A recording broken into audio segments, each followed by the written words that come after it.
Rajkot range ડીઆઈજીપી સરની સૂચના મુજબ તેમજ જામનગર શહેરના પોલીસ અધિક્ષક દ્વારા જેટલા પણ સાયબર ક્રાઇમના અપરાધો બનતા હોય છે તેમાં તાત્કાલિક આરોપીઓને પકડવાની અગાઉથી સૂચના થયેલી છે.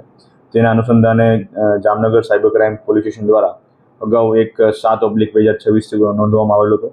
જેની વિગત મુજબ એક નાગરિક સાથે જે ઇન્વેસ્ટમેન્ટ ફ્રોડ હોય છે કે જે ફેક એપ્લિકેશનમાં ઇન્વેસ્ટમેન્ટ કરી અને વધારે ટકાવારીથી પ્રોફિટ મળશે તેવું બહાનું આપી અને લોકો પાસેથી છેતરપિંડી કરવામાં આવતી હોય છે. આ પ્રકારનો એક ગુનો જેમાં આશરે 25 લાખ જેટલી અમાઉન્ટ જે ફરિયાદી છે તેમની ફ્રોડમાં ગયેલી હતી એ બાબતનો ગુનો નોંધાયેલો હતો.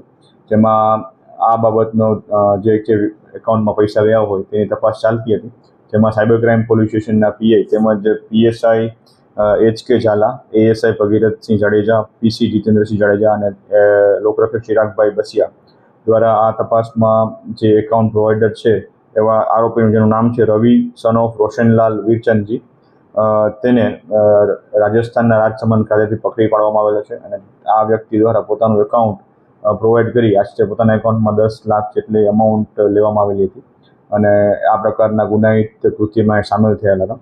તો આ આરોપીને હાલ કાયદેસરની અટક કરી અને એની આ જે રિમાન્ડની પ્રોસિજર છે એ હાલમાં કરવામાં આવી રહી છે. આ વ્યક્તિ દ્વારા પોતાનો જે એકાઉન્ટ છે એકાઉન્ટ આવા સાયબર ફ્રોડના નાણાંઓની આપ-લે માટે યુઝ કરવામાં આવતું હતું અને અલગ અલગ દેશના અલગ અલગ રાજ્યોમાંથી આ વ્યક્તિના એકાઉન્ટ ઉપર ઘણા પ્રકારની સાયબર ફ્રોડો અગાઉ પણ થયેલા હોવાનું અમારા ધ્યાને આવેલું છે.